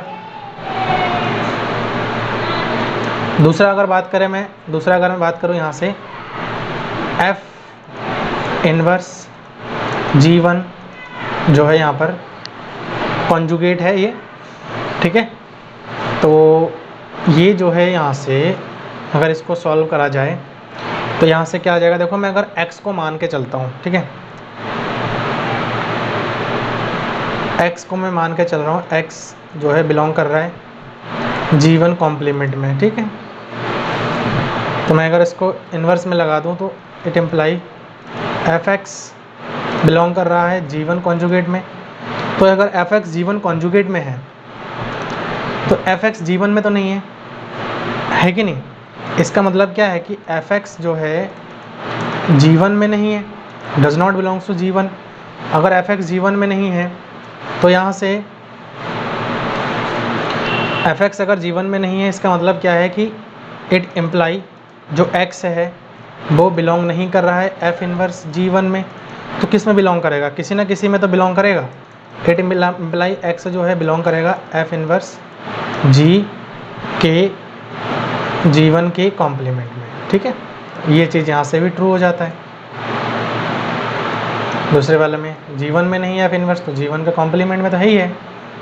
यही चीज़ इसमें बताया जा रहा है आपको, ठीक है।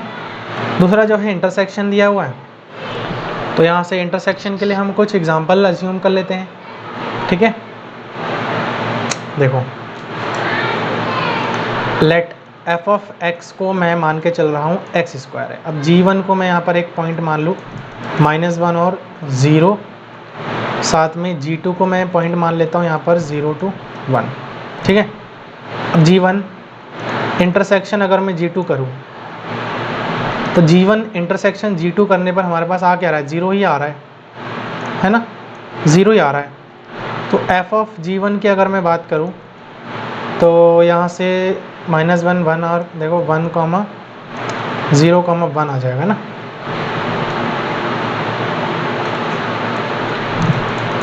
और ऐसी में f ऑफ G2 तो ये भी हमारे पास 0, 1 आ जाएगा। तो अगर मैं इन दोनों का इंटरसेक्शन निकालूँ, f of G1 intersection f of G2, तो इनका इंटरसेक्शन आ क्या रहा है, यही तो हमारे पास कॉमन है ना, तो 0 और 1 यहाँ से क्या आ जाएगा, ये कॉमन आ जाएगा। ठीक है, बट अगर मैं देखूँ यहाँ से, बट अगर मैं F of G1 intersection G2 निकालो तो F of G1 intersection G2 हमारे पास क्या आया था, 0 आया था। तो ये 0 आ जाएगा, समझ आ गया ना, ये सीधा सीधा 0 आ गया। मतलब दोनों हमारा क्या हो रहा है, बराबर नहीं हो रहा है, लेकिन सबसेट तो हो रहा है ना, लेकिन बराबर हमारा नहीं हो रहा है। इसका मतलब क्या हो जाएगा, जो थर्ड है वो हमारा इनकरेक्ट हो जाएगा। ठीक है, बात करते फोर्थ की, कह रहे हैं कि if G1 is open and G2 is close then G1 plus G2 हमारा क्या होगा, नाइदर ओपन नॉर क्लोज। इसका एक बहुत बढ़िया एग्जांपल मैं आपको लेकर के बता रहा हूँ। देखो यहाँ से आप जो है ना एक ओपन को ले लो, यहाँ पर आपको पता है कि G1 जो है अगर मैं फाई लेता हूँ तो ये ओपन भी है और क्लोज भी है। G2 में ले लेता हूँ फाई, ये भी ओपन है और ये भी क्लोज्ड है। ठीक है, तो यहाँ पर देखो ये जो डेफिनेशन बताया गया था उस अकॉर्डिंग तो ये फुलफिल हो रहा है। कह रहा है कि G1 ओपन है और G2 ओपन है, तो फाई ओपन भी होता है क्लोज भी होता है। तो मैं इसको कह रहा हूँ कि ओपन है, बिल्कुल है। मैं इसको कह रहा हूँ कि क्लोज्ड है, बिल्कुल है। तो ओपन और क्लोज्ड है, अब दोनों को क्या कर दूंगा, मैं जोड़ दूंगा। अगर मैं इन दोनों को जोड़ दूंगा G1 प्लस G2 तो ये भी हमारे पास क्या आ रहा है, फाई आ रहा है, which is open and closed. लेकिन यहाँ पर क्या कहा गया है, यहाँ पर ये कहा गया है कि नाइदर ओपन नॉर क्लोज्ड। इसका मतलब ये ऑप्शन भी हमारा क्या यहाँ से जो है क्या हो जाएगा, गलत हो जाएगा। तो 1 एंड 2 जो है यहाँ से करेक्ट हो गया हमारा। ठीक है, चलो अगला क्वेश्चन है। जैसे 12 क्वेश्चन था, इसमें 12 क्वेश्चन पूछा गया था आपसे। ठीक है, 2015 दिसंबर में, थोड़ा सा टाइम तो लगेगा इसमें। ठीक है, अब देखो ये क्वेश्चन है, क्वेश्चन कह रहा है कि let a is equal to x comma Y belongs to are square such that x plus y जो है डज नॉट इक्वल टू 1 है, और डिफाइन किया गया ए जो है एफ जो है ए से आर स्क्वायर में है। तो अगर मैं यहाँ पे देखूँ तो y अपॉन 1 प्लस जको यहाँ पर क्या पूछा है, ये फंक्शन हमारे पास दिया हुआ है। Then determinant of the Jacobian of f does not vanish, मतलब 0 नहीं हो रहा है, कह रहा है f is infinitely differentiable on a, f is 1 1 to 1 f a is equal to are square. तो चलो इस क्वेश्चन को करते हैं। ठीक है, देखो इस क्वेश्चन को सॉल्व करने के लिए सबसे पहले तो देखो, अगर मैं इसको f1 मान लूँ, देखो f1 एक को f1 मान लेता हूँ, f1 x कॉमा वाई जो कि हमारे पास क्या है y upon 1 plus x plus y, और f2 x कॉमा वाई जो कि हमारे पास दिया हुआ है x upon 1 plus x plus y. तो यहाँ से हमें क्या करनी पड़ेगी, जैकोबियन निकालनी है। ठीक है, जैकोबियन निकालने के लिए आपको बताइए, अभी इससे पहले लेक्चर में भी मैंने आपको जैकोबियन निकाल के बताया था। सबसे पहले तो f1 x हमारे पास दिया हुआ है, x वाई क्या दिया है, y upon 1 plus x plus y दिया हुआ है। तो करली f1 ओवर करली x के रिस्पेक्ट में अगर मैं इसको डिफ्रेंशिएट करूँगा तो डिफ्रेंशिएट करने पर यहाँ पर जो है हर का वर्ग हो जाएगा, तो 1 प्लस एक्स प्लस वाई इस पूरे का स्क्वायर हो जाएगा, और हर का वर्ग यहाँ पर हो जाएगा हर 1 plus x plus y. Derivative of इसका 0 हो जाएगा, माइनस y इंटू इसका हमारे पास आ जाएगा, दैट इज़ यहाँ से हाँ हर का वर्ग है, हर डी ओवर डी एस अंश हो जाएगा, यहाँ पे 0 हो जाएगा, माइनस जो अंश है वो हमारे पास y है, करली ओवर करली x हर का यहाँ पर डेरिवेटिव हो जाएगा, मतलब x के रिस्पेक्ट में ये 0 हो जाएगा, that is equal to only 1 which is equal to यहाँ से हमारे पास क्या आ जाएगा, 0 आ जाएगा, माइनस का y by 1 plus x plus y का होल स्क्वायर आ जाएगा। ठीक है, तो इस प्रकार से आप डेरिवेटिव कर सकते हो। मैं थोड़ा डायरेक्टली यहाँ पर बता रहा हूँ क्योंकि आपको मुझे लगता है कि पार्शियल डेरिवेटिव निकालना आपको आता है। f1 कर ली, f1 ओवर कर ली y में निकाल के दिखा दे रहा हूँ यहाँ पर डायरेक्टली। ठीक है, इसको मैं डायरेक्टली लिख दे रहा हूँ, आप इसको कर लीजिएगा 1 plus x upon 1 plus x plus y का होल स्क्वायर। ठीक है, इसको आप कर लीजिए। कर ली f1 है यहाँ पे, f2 ओवर कर ली x की अगर मैं बात करूँ तो जो हमारे पास आ रहा है 1 plus Y upon 1 plus x plus y का होल स्क्वायर। ठीक है, तो यहाँ से ये चीज़ आ जाएगा। अब अगर देखें यहाँ से तो ये आ गया। अब देखो यहाँ से करली f2 ओवर करली y निकाल देता हूँ मैं, तो करली f2 ओवर करली y हमारे पास क्या आ जाएगा, minus x upon 1 plus x plus y का होल स्क्वायर। ठीक है, अब जब ये चीज़ हमारे पास आ गया तो जैकोबियन ऑफ एफ निकालते हैं हम। ठीक है, जैकोबियन ऑफ एफ निकाल देते हैं। जैकोबियन ऑफ एफ कैसे निकालेंगे, मैट्रिक्स हो जाएगा करली f1 ओवर करली x, हमारे पास कितना आया था माइनस का y upon 1 plus x plus y का होल स्क्वायर आया था। दूसरा हमारे पास आया था 1 plus x upon 1 plus x plus y का होल स्क्वायर आया था। यहाँ पर हमारे पास करली f2 ओवर करली x मैं लिख रहा हूँ 1 plus Y upon 1 plus x plus y का होल स्क्वायर। ठीक है, और यहाँ पर हमारे पास आ रहा है माइनस का x divide by 1 plus x plus y का होल स्क्वायर। ठीक है, अब मैं इस सब में से अगर मैं पूरे को कॉमन ले लूँ तो जैकोबियन ऑफ एफ यहाँ से रो 1 से ही कॉमन आ जाएगा, रो 2 से ही कॉमन आ जाएगा, 1 upon 1 plus x plus y की पावर ये स्क्वायर है और यहाँ से स्क्वायर तो 4 हो जाएगा। बचेगा क्या हमारे पास माइनस का y 1 plus x 1 plus y minus का एक्स। ठीक है, अब इसका हमें डिटर्मिनेंट निकालते हैं। डिटर्मिनेंट तो पूछा गया था, ठीक है ना। हाँ, determinant of the Jacobian F, तो determinant of the Jacobian F यहाँ से क्या आ जाएगा, determinant of the Jacobian F निकालेंगे तो ये हमारे पास तो वैसे ही बाहर आ जाएगा 1 plus x plus y to the power 4, और यहाँ से इसका अगर मैं निकालूंगा तो एक्स वाई आ जाएगा और माइनस इसको मैं अगर सॉल्व करूँगा तो यहाँ से देखो 1 प्लस एक्स और यहाँ से 1 प्लस वाई आ जाएगा। ठीक है, इसको सॉल्व करते चलो, 1 upon 1 plus x plus y की पावर 4 और यहाँ से हमारे पास आ रहा है एक्स वाई माइनस, यहाँ से देखो इसको सॉल्व करते हैं तो 1 यहाँ पर हो जाएगा 1 माइनस यहाँ पर वाई हो जाएगा। एक्स की बात करो तो यहाँ से माइनस एक्स और माइनस का एक्स वाई। ठीक है, इससे ये पूरा पूरा कैंसिल हो जाएगा और जो हमारे पास बच रहा है वो बच रहा है, देखो यहाँ से अगर मैं कॉमन ले लेता हूँ माइनस, ठीक है ना, यहाँ से अगर मैं माइनस कॉमन ले लेता हूँ पूरा पूरा तो ये चीज़ प्लस का हो जाएगा और ये 1 से कट जाएगा। ठीक है, तो हमारे पास बचेगा माइनस का 1 plus x plus y to the power 3 हो जाएगा, which is does not equal to 0। चूँकि ये चीज़ हमारा 0 नहीं दिया है, -1 नहीं हो सकता है, तो ये 0 के बराबर नहीं होगा, मतलब ये वैनिश हमारा तो नहीं हो रहा है। ठीक है, ये चीज़ पता लग गया, ये चीज़ हमारा वैनिश नहीं हो रहा है।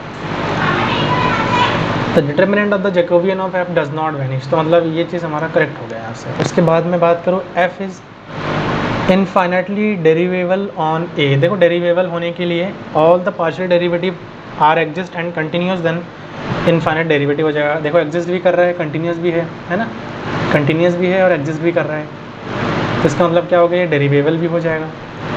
एफ इज़ 1 to 1 या फिर 1 कह सकते हैं, तो क्या एफ हमारा 1 हो रहा है या नहीं हो रहा है। ठीक है, देखो एफ हमारा क्या है 1 हो रहा है नहीं हो रहा है, उसको चेक करने के लिए हम यहाँ पर बताएंगे कि देखो अगर डेरिवेटिव हमारा डज नॉट इक्वल टू 0 आ रहा है ना, सिंस जैकोबियन एफ जो है डज नॉट इक्वल टू 0, इसका मतलब एफ जो है हमारा इन्वर्टिबल है।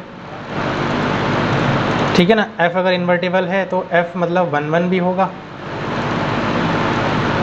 और ऑन टू भी होगा, तो ऑन टू के तो नहीं दिया है, 1 दिया है, इसका मतलब एफ हमारा क्या हो जाएगा, यहाँ से 1 हो जाएगा, ये भी हमारा करेक्ट हो जाएगा।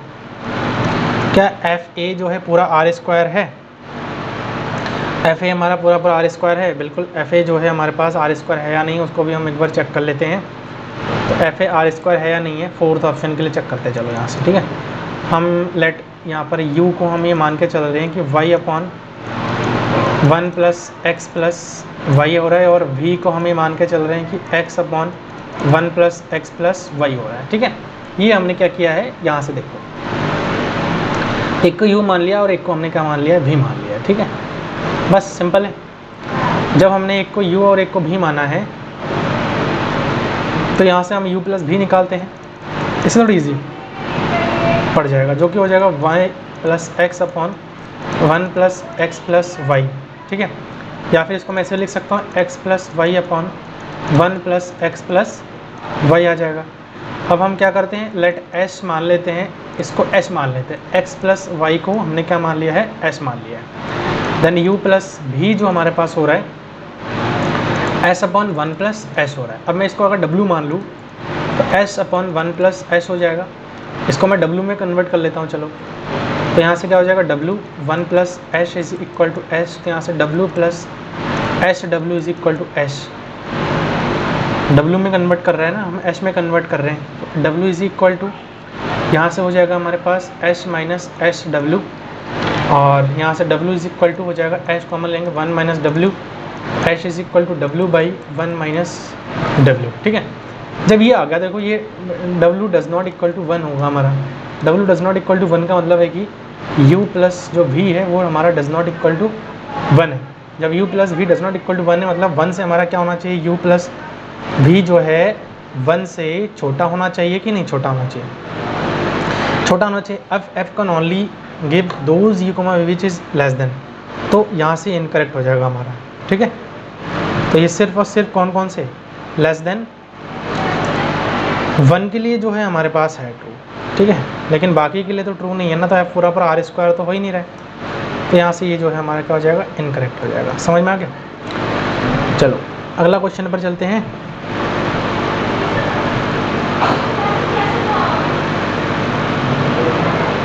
अगला जो क्वेश्चन है वो कह रहा है कि एफ आर स्क्वायर से R square be the function of F R. चलो लिख लेता हूँ मैं यहाँ पे साथ में, F of R comma theta जो है यहाँ पर आर कॉस थीटा है और आर साइन थीटा है। Then for which of the open then for which of the open subset U of R square given below F restrict to U admit an inverse. तो कौन कौन सा ऐसा है जो इन्वर्स होगा इसमें। ठीक है, इन्वर्स होगा। तो इसके लिए देखो बहुत आसान सा एक तरीका मैं आपको सिंपल से बता रहा हूँ। इन्वर्स होने के लिए इन्वर्टेबल होने के 1 1 1 2 होना चाहिए, ये कंडीशन आपको अभी मैंने बताया है। तो अगर मैं पहला ऑप्शन यहाँ से देखूँ, यू आर स्क्वायर है। ठीक है, यू हमारा क्या है, पूरा आर स्क्वायर है, हम कहीं से भी ले सकते हैं वैल्यू। ठीक, तो उसके लिए पहला ऑप्शन देखो, u जो है हमारे पास क्या है, आर स्क्वायर है। अब देखो एफ आर थीटा है, तो अगर मैं आर थीटा का वैल्यू रखता हूँ, ये x कॉमा वाई में हमारा है, ये x और y है। ठीक है, ऐसा हम मान के चल रहे हैं। अगर मैं सेम x कॉमा वाई लेता हूँ, उसके लिए r और थीटा जो है क्या मिलेगा हमें, डिफरेंट मिल जाएगा। ठीक है, चलो यहाँ पर कुछ एग्जाम्पल लेता हूँ। चलो r और थीटा को मैं क्या कर लेता हूँ, 1,0 ले लेता हूँ। तो देखो x और y क्या आ जाएगा, ये x और y है, तो x और y क्या आ जाएगा हमारे पास, 1 cos 0 और यहाँ पर 1 sin 0, जिसके लिए हमारे पास क्या आ जाएगा, 1,0 आ रहा है। लेकिन मैं और भी एग्जांपल ले रहा हूँ, अभी आपको और क्लियर हो जाएगा। r और थीटा को मैं ले रहा हूँ, r और थीटा को मैं ले रहा हूँ 1,2 पाई ले रहा हूँ। ठीक है, तो x कॉमा वाई क्या आ जाएगा, r1 है cos 2 पाई 1 इंटू साइन 2 पाई। तो cos 2 पाई की वैल्यू हमारे पास क्या होता है, cos 2 पाई की वैल्यू क्या होता है, 1,0 हो जाएगा ना। देखो ये भी 1,0 आ रहा है, ये भी 1,0 आ रहा है, मतलब अलग अलग आर थीटा के लिए सेम हमारे पास मिल रहा है। इसका मतलब क्या हो जाएगा, 1 1 नहीं होगा, मतलब आर स्क्वायर तो यहाँ पर 2। इन्वर्स की बात करा जा रहा है मेरे भाई, इन्वर्स की बात अगर करा जा रहा है तो इन्वर्स में हमें दो चीज़ें देखना है, 1 1 और ऑन 2, तभी जा कर के इन्वर्स एग्जिस्ट करता है। ये आपको पता होगा, क्लास 12 में अच्छे से पढ़ रखा है। तो कहीं ना कहीं आर स्क्वायर में for different are comma theta के लिए सेम एक्स कॉमा वाई मिल रहा है, इसका मतलब ये भी हमारा इनकरेक्ट हो जाएगा। अब देखो यहाँ पर क्या है, इस वाले को देखो, x भी 0 से बड़ी है, y भी 0 से बड़ी है, मतलब इस वाले इसमें आ रहा है। तो इस वाले जब कोऑर्डिनेट में आ रहा है, फर्स्ट कोऑर्डिनेट में आ रहा है, तो ये 0 और ये π/2 होता है, आपको पता है। तो जितने भी x है वो सबके लिए हमें अलग अलग वैल्यू मिलेगा, चाहे आप कोई भी आर थीटा ले लो, कोई भी आर थीटा ले लो, उसके लिए अलग अलग हमें वैल्यू मिलेगा। ठीक है, इसका मतलब ये हमारा क्या हो जाएगा, यहाँ से करेक्ट हो जाएगा। समझ में आया ना, ये करेक्ट हो जाएगा। क्यों हो जाएगा, क्योंकि देखो x कहाँ पर जाएगा, ये 0 और π/2 में जाएगा ये। ठीक है ना, 0 और π/2 में जो है बिलोंग करेगा, सॉरी जो थीटा है जितने भी हमारे, सबके लिए अलग अलग थीटा है, एक्स में वाई भी हमारे अलग अलग हो जाएंगे। अगला देखो यहाँ पर X square plus Y square less than जो है हमारे पास क्या है, 1 है। तो इसका मतलब क्या है, ये देखो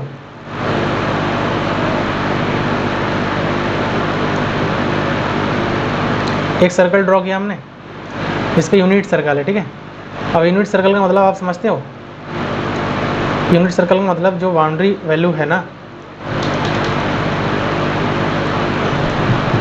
जो बाउंड्री वैल्यू है, यहाँ पर समझिए इस चीज़ को आप।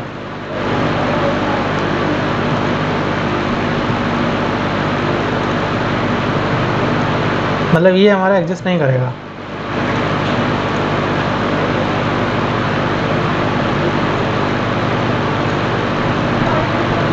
मतलब ये बाउंड्री वैल्यू जो है हमारा एग्जिस्ट नहीं करेगा। समझ में आ गया ना ये मैं क्या कर रहा हूँ, बाउंड्री एग्जिस्ट नहीं करेगा।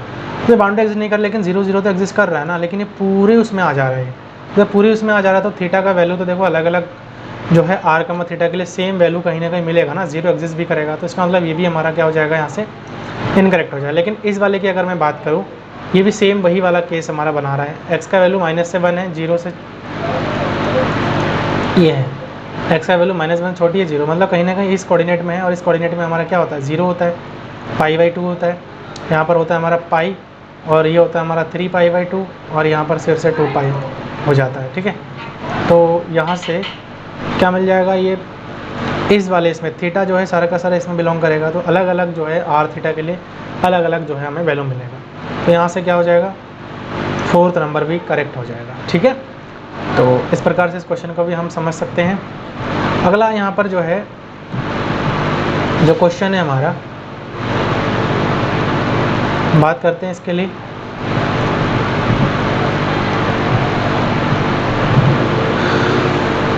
एश जो है सबसेट है आर स्क्वायर का। ठीक है, एश जो है किसका सबसेट है, आर स्क्वायर का सबसेट है। तो यहाँ से एश जो है, उन्होंने बता रखा है कि एस जो है m + 1/4 p है, n + 1/4 q है। ठीक है, ये चीज़ आ रहा है। तो यहाँ से देखो पहला ऑप्शन इन्होंने क्या बोला है कि एश जो है क्या हमारा डिस्क्रीट है, the set of limit points of S is the set of m n, यही है। तो चलो इसको हम एक बार देख लेते हैं।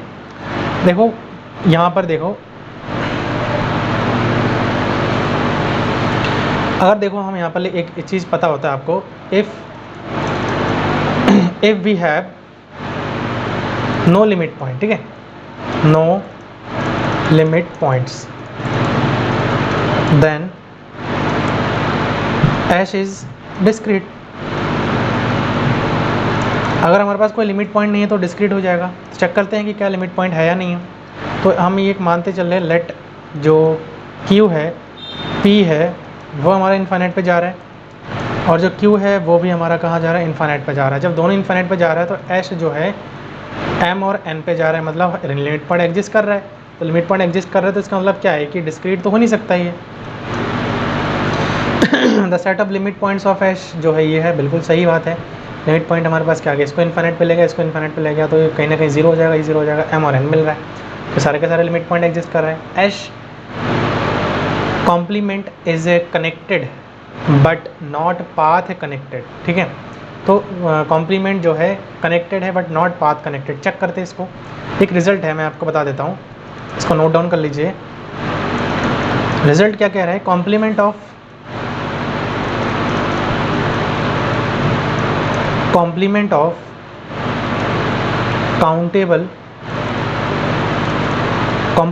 Countable set is path connected, path connected. ठीक है, तो एस जो है हमारा काउंटेबल है, आपको पता ही है एस क्या है, काउंटेबल है। तो complement of countable set is path connected, तो यहाँ पर जो है कॉम्प्लीमेंट ऑफ ये जो है सही हो जाएगा, नॉट पाथ कनेक्टेड। यहाँ पर तो ये थर्ड वाला क्या हो जाएगा, यहाँ से गलत हो जाएगा। ठीक है, तो ऑप्शन 1 2 और जो 4 है वो यहाँ से हमारा क्या हो जाएगा, करेक्ट हो जाएगा। क्लियर। अगला हम यहाँ पर बात करते हैं, नेक्स्ट जो क्वेश्चन है उस पर चलते हैं।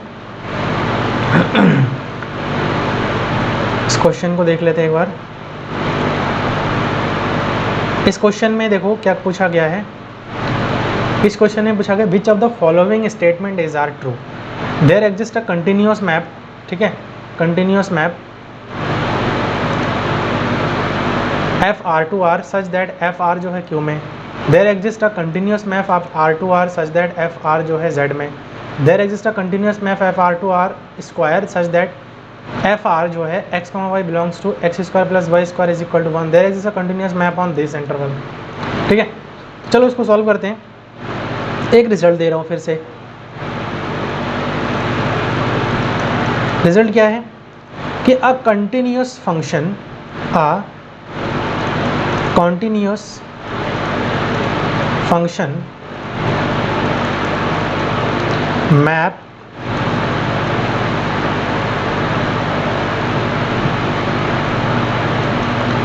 maps connected set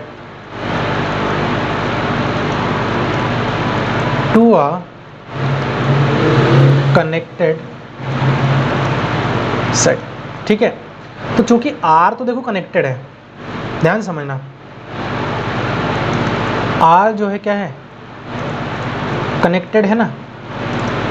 ठीक है, बट हम एक चीज़ देख पा रहे हैं, Q एंड जो Z है वो हमारा क्या कनेक्टेड है भैया, अलग, हर एक पॉइंट जो अलग अलग है, आर नॉट कनेक्टेड है।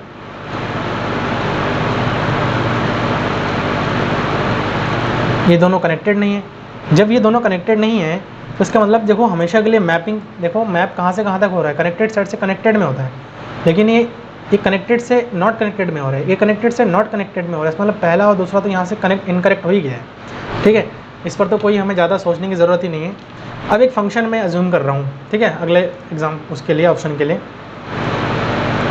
फंक्शन एफ ऑफ एक्स मैं ले रहा हूँ कॉस एक्स और साइन एक्स। ठीक है, तो इससे क्या पता लग रहा है कि f इज कॉन्टीन्यूस है, f जो है कॉन्टीन्यूस है। एंड अगला मैं अगर बात करूँ f ऑफ r की, तो X square plus Y square की अगर बात करूँ तो 1 भी मिल रहा है हमें। ठीक है ना, तो जो थर्ड वाला है वो यहाँ से क्या हो जाएगा, यहाँ से करेक्ट हो जाएगा, कंटिन्यूस है और करेक्ट हो जाएगा। तो देखो यहाँ से there exist a continuous map, then ये जो है हमारे पास बोला गया है, क्या बोला गया है, there exist a continuous map, there exist a continuous map. अगर एक कंटिन्यूस मैप एग्जिस्ट कर रहा है आर से आर स्क्वायर में, तो हमने कंटिन्यूस मैप लिया है ना, आर से सिंगल से डबल में लिया है, आर स्क्वायर में लिया है, सच दैट ये चीज़ हमारे पास आ रहा है, तो बिल्कुल ये चीज़ आ भी गया है, तो यहाँ से जो है ये क्या हो जाएगा, हमारा करेक्ट हो जाएगा। ठीक है, ये भी ट्रू हो जाएगा। अगला मैं ऑप्शन की बात करूँ, अगले ऑप्शन की मैं अगर बात करूँ तो यहाँ से एक फंक्शन और अज्यूम कर रहा हूँ मैं, let F X is equal to, यहाँ से मैं ले रहा हूँ 0, और 0 का वे फॉर एवरी एक्स जब 0,1 से हो, और 1 कब होगा, फॉर एवरी एक्स जब 2,3 में से आएगा। अब आप देखो ये चीज़ कंटिन्यूस है ना, कंटिन्यूस है, थोड़े टाइम के लिए तो कंटिन्यूस है, लेकिन बाकी तो कंटिन्यूस है ही, तो कंटिन्यूस है। ठीक है, तो 4 वाला भी हमारा जो है क्या हो जाएगा, करेक्ट हो जाएगा, 4 जो है करेक्ट हो जाएगा। तो यहाँ पर फोर्थ ऑप्शन में क्या कहा था, there is a continuous map, बिल्कुल इससे कंटिन्यूस हो रहा है ये। ठीक है, और ये फंक्शन कहाँ पे जा रहा है, 0 और 1 में मैप कर जा रहा है, तो ये भी हमारा जो है यहाँ से करेक्ट हो जाएगा। अगला क्वेश्चन पर चलते हैं। नेक्स्ट जो क्वेश्चन है और लास्ट क्वेश्चन है, बहुत लंबा हो गया है वीडियो क्योंकि काफ़ी सारा क्वेश्चन था पार्ट सी में, 2015 दिसंबर में पार्ट सी में काफ़ी क्वेश्चंस थे, तो थोड़ा सा समय लग गया है। देखो यहाँ पर क्या है, इसमें देखो सीधा सीधा पता लग रहा है कि f 0,1 से r में जो है कंटिन्यूस है, एंड सपोज दैट कि जो f ऑफ x और f ऑफ y है लेस देन है cos x minus cos y for all this. तो देखो अगर मैं इसकी बात करूँ तो ये बहुत अच्छा क्वेश्चन भी है, इसको एक बार देख लेते हैं। चलो क्या दिया है f 0 to 1 to r में क्या दिया है, कंटिन्यूस दिया है। ठीक है, ये कंटिन्यूस दे दिया है। जब ये कंटिन्यूस है, साथ ही साथ सच दैट इन्होंने ये भी बोल रखा है कि जो f x minus f y है वो लेस देन है इक्वल टू किसके, cos x minus cos y के। और आपको पता है ना कि इसको मैं ऐसे भी लिख सकता हूँ, less than equal to modulus of x minus y लिख सकता हूँ, for every x belongs to x, y भी है ना यहाँ पे 0,1। तो ये लिप्सिड फंक्शन है, क्योंकि ये भी दैट इज़ इसको मैं डायरेक्ट लिख देता हूँ, that is F of X comma Y minus modulus of X minus Y. ये लिप्सिड फंक्शन है ना, लिप्सिड फंक्शन है। जब ये लिप्सिड फंक्शन है तो f जो है यूनिफॉर्मली कंटिन्यूस हो जाएगा। f इज़ यूसी है, बिल्कुल f यूसी है। तो अगर देखा जाए तो पहला ऑप्शन, दूसरा ऑप्शन बात करते हैं, discontinuous at least at one point in 0,0 नहीं है, बिल्कुल गलत बात है। यूनिफॉर्मली कंटिन्यूस तो होगा ही होगा, ये गलत है। f is continuous everywhere on this but not uniformly, तो इस वजह से ये गलत हो गया, है ना। f इज़ यूनिफॉर्मली कंटिन्यूस, बिल्कुल थर्ड वाला सही हो गया। क्या ये लिमिट हमारा एग्जिस्ट करेगा? तो ये लिमिट एग्जिस्ट करेगा। एक हम यहाँ पर रिजल्ट में आपको बता रहा हूँ, और उस रिजल्ट से आपको पता लग जाएगा कि वाकई में क्या ये, देखो यूनिफॉर्मली कंटिन्यूस है तो पता लग गया, मैंने आपको बता दिया है। तो यूनिफॉर्मली कंटिन्यूस है तो पता लग गया, लेकिन एक रिजल्ट मैं आपको बता रहा हूँ, उससे थोड़ा सा लास्ट वाला ऑप्शन में भी आपको पता लग जाएगा, ठीक है। A function f is UC, ठीक है, on AB if and only if f is continuous, f is continuous on AB में हो, बिल्कुल कॉन्टीन्यूस है ही, अगर यूनिफॉर्म कॉन्टीन्यूस है, कॉन्टीन्यूस होना चाहिए। देन साथ में limit x tends to a positive f of x and limit n tends to b negative, ठीक है, f of x। दोनों ही हमारा क्या करना चाहिए, एग्जिस्ट करना चाहिए। अगर दोनों एग्जिस्ट कर गया तो लिमिट हमारा जो है क्या हो जाएगा, एग्जिस्ट कर जाएगा। तो f चूँकि यूनिफॉर्मली कंटिन्यूस है एंड यूनिफॉर्मली कंटिन्यूस दोनों ही है, so the limit of end point are exist, तो दोनों में जो है क्या हो जाएगा, लिमिट एग्जिस्ट कर जाएगा, ठीक है। तो एंड पॉइंट का लिमिट ही है, इन्होंने दे रखा है कि 0 पर क्या ये एग्जिस्ट करेगा, तो बिल्कुल एग्जिस्ट करेगा। तो यहाँ से थर्ड एंड फोर्थ जो है करेक्ट हो जाएगा हमारा, ठीक है। तो मुझे लगता है कि आज के इस वीडियो में मैंने जितना आपको बताया है वो अच्छे से क्लियर हो गया है। किसी प्रकार का डाउट है तो आप कमेंट बॉक्स में मेरे को लिख सकते हैं। एंड रियल एनालिसिस का पूरा प्लेलिस्ट मैंने ऑलरेडी अपलोड कर दिया है वीडियोस बना करके, उसको भी आप लोग देख सकते हो, वहाँ से आप लोग सीख सकते हो, और ऐसे क्वेश्चन में आपको बिल्कुल भी किसी प्रकार कोई दिक्कत नहीं होगा, ठीक है। तो अपना एक कमेंट में फीडबैक ज़रूर दीजिएगा, सही लगे इसको अपने दोस्तों के साथ शेयर करिए। तो मिलते हैं नेक्स्ट वीडियो में, थैंक यू सो मच।